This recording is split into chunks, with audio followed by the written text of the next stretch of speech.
So with that, I'm going to introduce Amanda Wright, who is an associate professor in the Department of Human and Health and Nutritional Sciences at University of Guelph, Canada.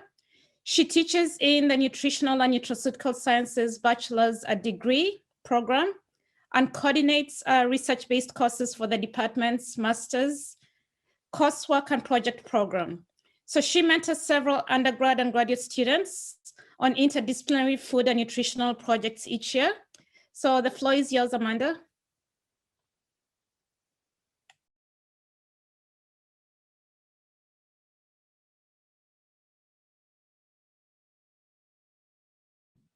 Yes, thanks, Lillian. Thank you for the introduction. So I'd like to take a few minutes today to talk specifically about remote assessment. And we know that this is one of the challenges that instructors have faced as we shifted to the online learning, that we had to make sure, wanted to make sure that our assessments remained effective, both in terms of reinforcing student learning and also quantifying that learning. So at the University of Guelph, when we made the shift, we focused on some key principles that guided us. And these were: one, focus on learning, recognizing that students will focus their learning efforts on content that they know will be assessed. And of course, keep the course learning objectives in mind.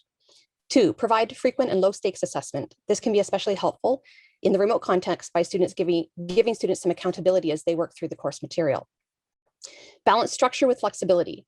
So this could take the form in terms of offering choice, in terms of which assignments to complete, or even in terms of an assignment, what format is that assignment, or is there a different flexible deadline or a topic? This can help with students as they're coping through different challenges in their academic and personal circumstances. And it could also be a source of motivation for students.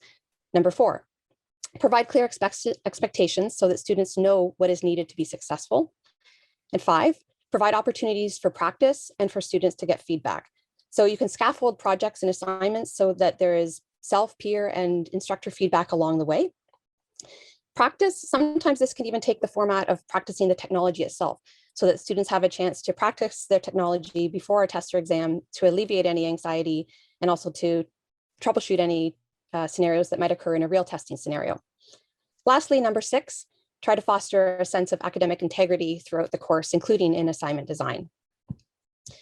So shifts to remote assessment have included a number of strategies.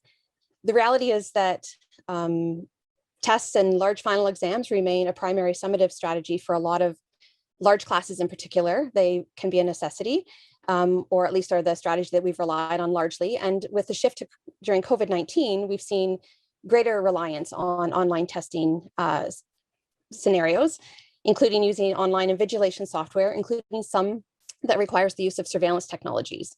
And this has brought up a lot of issues related to things like accessibility, for example, issues with bandwidth or computing power, and also issues with equity. For example, not all software programs are set up to properly function with a diversity of skin complexions. So there have been a lot of issues this year with online invigilation platforms such as Respondus that have been the source of a lot of student anxiety. In general, a lot of faculty report that they've had to offer greater accommodations and flexibility when it comes to tests and exams during COVID-19 with remote instruction, owing to challenges with technology, accessibility, illness in students or amongst family members, and just overall strained mental health.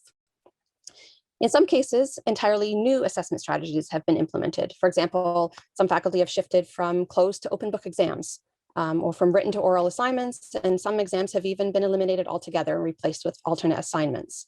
Arguably, some of these changes might actually work better to reinforce student learning, but they can be more research intense, and adapting to a new scenarios in the middle of a pandemic has not been easy for people. But many of us have tried new things. And something that the University of Guelph was big in terms of implementing, a lot of faculty did, was to take this approach of more frequent, lower stakes formative assessment. So it was interesting because actually faculty did this with the best intentions, but we actually in the end found that a lot of students found it problematic. Suddenly all of their instructors, or many instructors, were shifting to have many smaller assignments with lots of deadlines throughout the course of the semester, and cumulatively, collectively, students found that they suddenly felt overwhelmed with the number of things on their plate. So that was interesting. Another strategy that can be used to incentivize class interaction is to assigning grades for actual participation in certain elements that are occurring during a class meeting, and also the use of discussion forums that can also simultaneously help to create a sense of community amongst the class. Anecdotally, I personally heard a lot more instructors talking about the need to have choice or offering choice.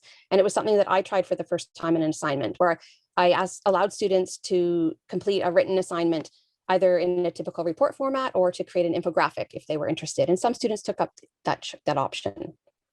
Lastly, as always, and as we know is good practice, formative assessments in class seem to be very well received.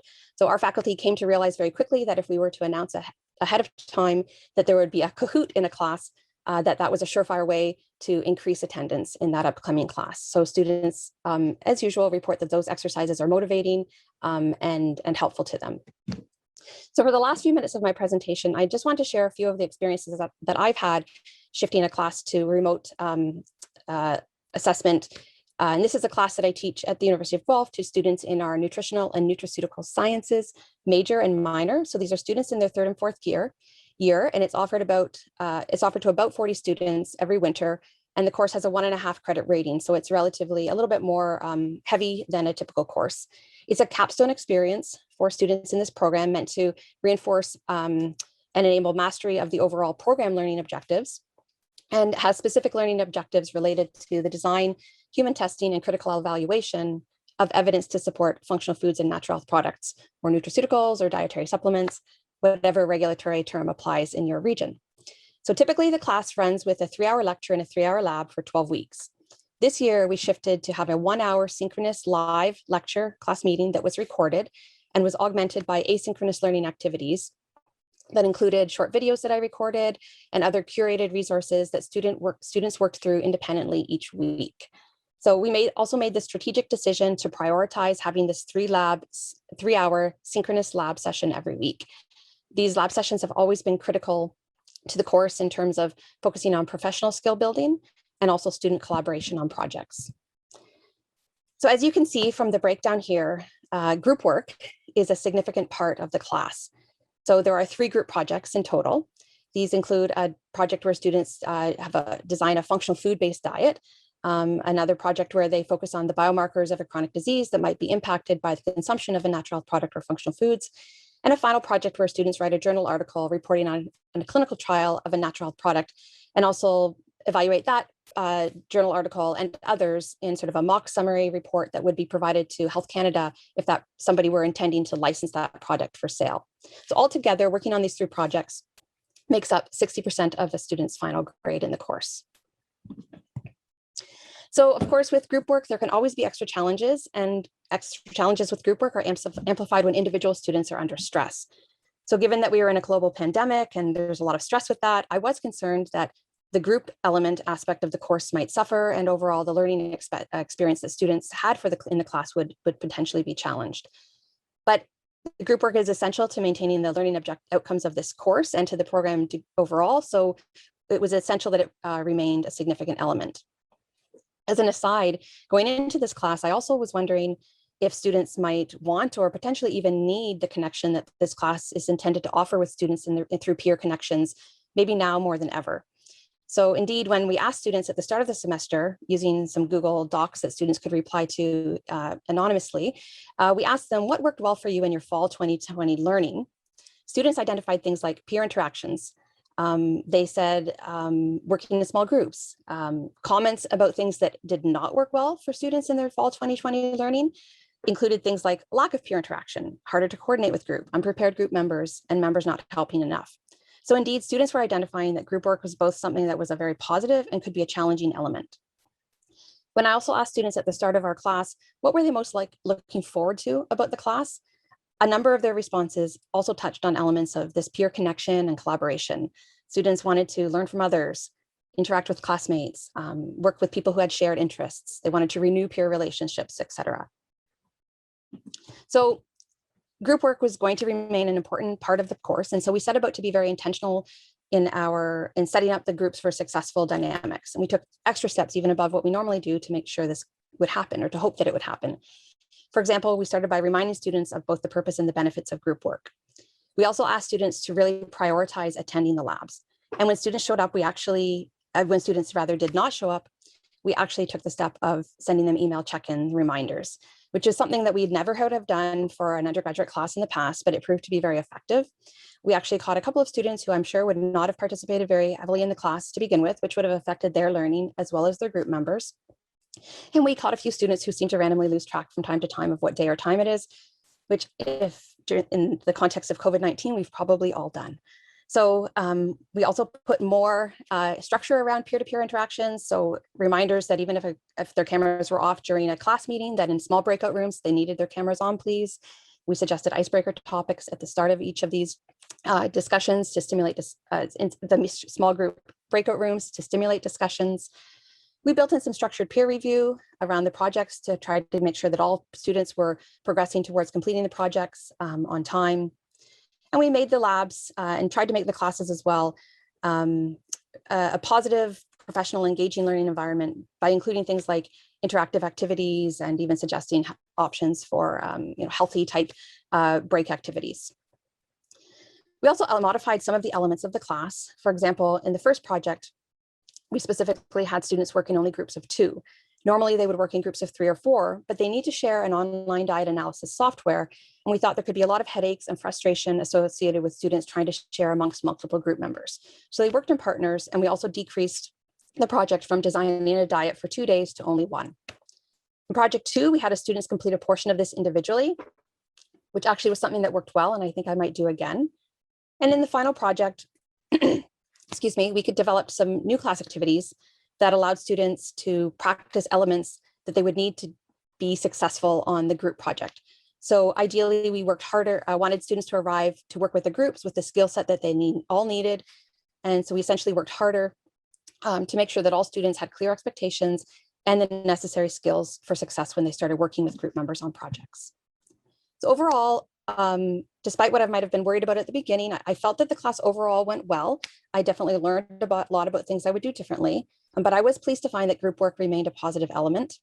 In fact, it actually seemed to help with creating a sense of community in the class, and the students seemed to appreciate that. We did have a lot of positive feedback. Some students shared that this was actually the only class that they had any live synchronous interactions and that they looked forward to it each week. There were no increases in issues or complaints related to the group work, although I did definitely notice increased need for individual student accommodation and overall student stress. For what it's worth, there were no differences in the assignments in terms of the grades that students achieved. And in conclusion then, although overall there was obviously the pandemic has created a lot of stress for higher education, and I've had moments as an instructor where I was very overwhelmed and out of my element. I've also had moments where I've actually felt liberated to do things differently, just simply because I had to. And this led to some sparks of creativity. For example, a small thing that I did was run a meme class the class contest this year. So I invited students midway through the semester to share a meme with the class that had something related in some way to do with the class content. And the class voted on a winner who received a prize. So it's really just a small thing, but it was an example of an experience that made me think differently about my teaching practice in ways that I hope will continue. So I do want to acknowledge lastly that there have been so many people behind the scenes in all of our classes helping. In my class, I had the teaching assistant, Nicholas Carroll, and teaching and learning experts in our department, Bill Becker and Carrie Ritchie, lots of other teaching and learning experts at the University of Guelph who have worked hard to help these transitions to support faculty and instructors and student learning. And also thank you to the Professional Educators Common Interest Group leadership for creating this opportunity for exchange. So thank you for that.